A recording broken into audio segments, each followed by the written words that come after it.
It was October, and the dreaming tree was on fire. A sure sign that our hills were at peak foliage. I was balancing a lot of plates at once, which usually happens during the fall. But where there's challenge, there's growth. The phrase, "nothing good comes easy," sat in the forefront of my mind through these days. And the beauty of fall seemed to keep me grounded. Most of how I make my living is through the internet, though I love working with my hands more than anything. And days spent at the cabin with my best friends, bringing a dream to life, are my favorite. So one October evening, after working on the cabin driveway all day, John asked if I wanted to come split wood while he tended to his garden. His yard was peak foliage, and that's the thing I love about our hills. It's not really about big grand views, but rather little cozy nooks like this.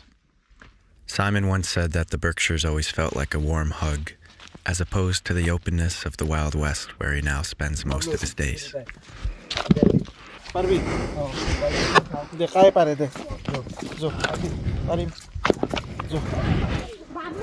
You got these trees lighting up, huh? Mm-hmm.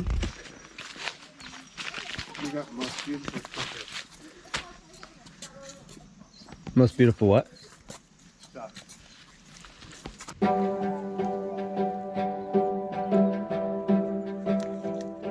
And then one day my mom was walking on a back road and texted me saying the colors were unbelievable and that I had to come see.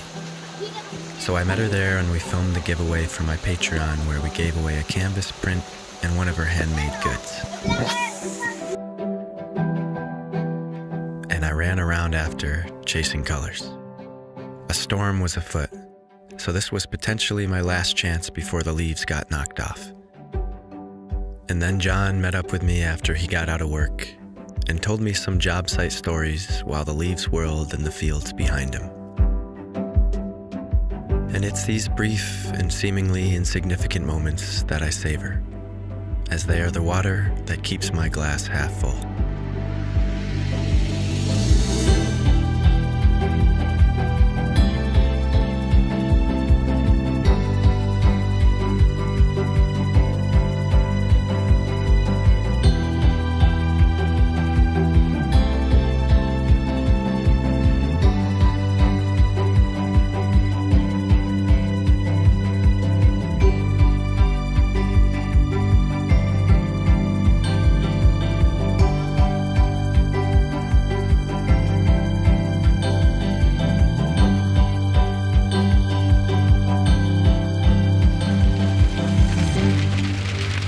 พ่อพี่เดียว